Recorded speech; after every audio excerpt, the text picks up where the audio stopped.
Je vais te dire la vérité. Je t'accompagne. Maintenant. Tout de suite.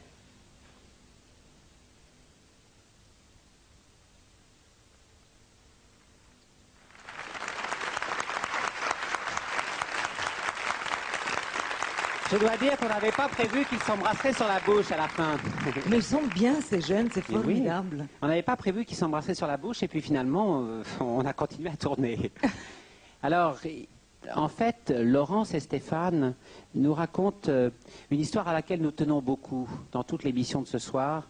C'est l'histoire de la réconciliation possible, de l'amour possible entre ceux qui sont d'un bord à l'autre de la Méditerranée. Et la présence de Dalida ce soir est aussi exemplaire de cela.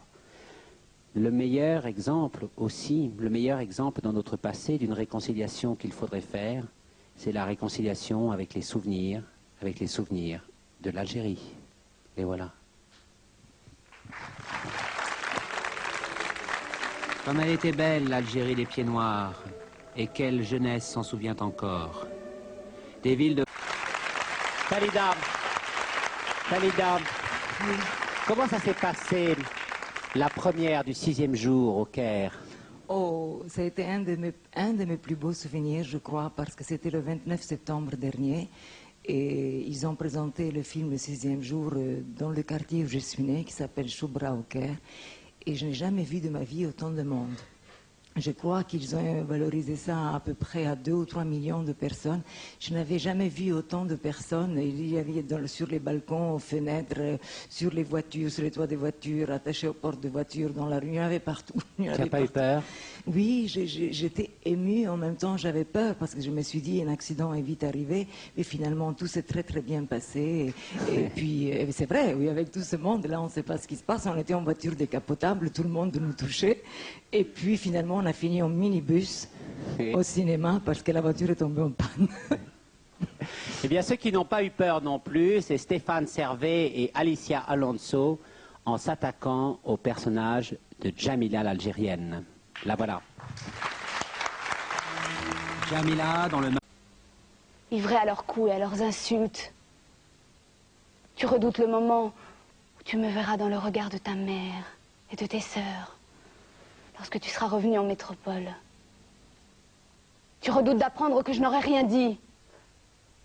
Et tu redoutes encore plus d'apprendre que j'aurais trop mal et que je parlerai, peut-être.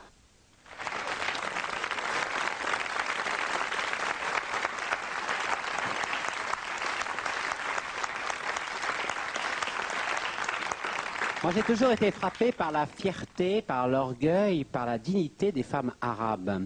Et en fait, le personnage de Sadika dans le film, c'est un personnage d'une extraordinaire dignité. Oui, c'est vrai, c'est un personnage qui est très digne, qui est très grave. C'est une femme qui est enveloppée dans son carcan, qui ne s'accepte pas du tout comme femme, qu'elle va être mère sacrifice avec son petit-fils, qui n'accepte pas le regard des hommes quand ils se posent sur elle. Donc elle n'est pas du tout libérée de ce côté-là. Elle est un peu prude même.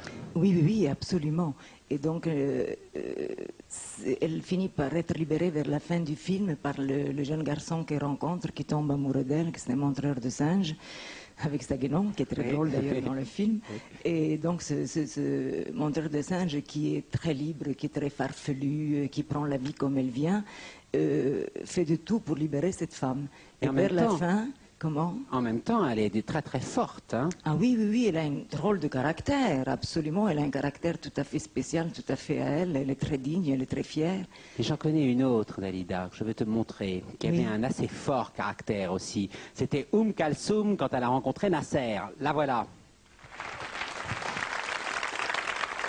Lorsque Nasser, balayant un trône et saisissant brutalement les richesses séquestrées de l'Égypte, voulant donner une voix au peuple qui l'entendait servir, s'aperçut que tout le long des rivages du Nil l'on chantait depuis longtemps la liberté, il lui fallut bien ouvrir sa porte à la dame aux lunettes noires qui demandait à le voir, pour que l'émotion vienne enfin rejoindre le combat politique.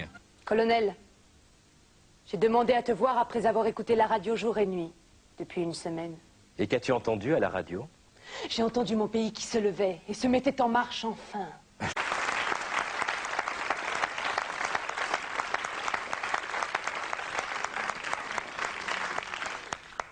Pendant que Servan va recueillir les bulletins de vote, moi je voulais demander à Dalida, qui regardait avec une très grande attention cette personnification de Kalsoum et de Nasser, Oui. si toutes ces grandes reines de la musique arabe ont eu une influence sur sa carrière. Sur ma carrière à moi, Oui. non, je ne pense pas, parce que ma chanteuse préférée, c'était une chanteuse portugaise quand j'ai commencé à chanter, et c'était Amália Rodrigues.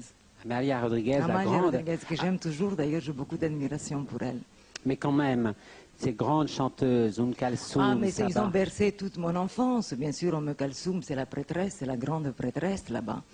Kalsoum, Sabah, Warda, Férouz, nous allons les retrouver tout de suite. Les voilà.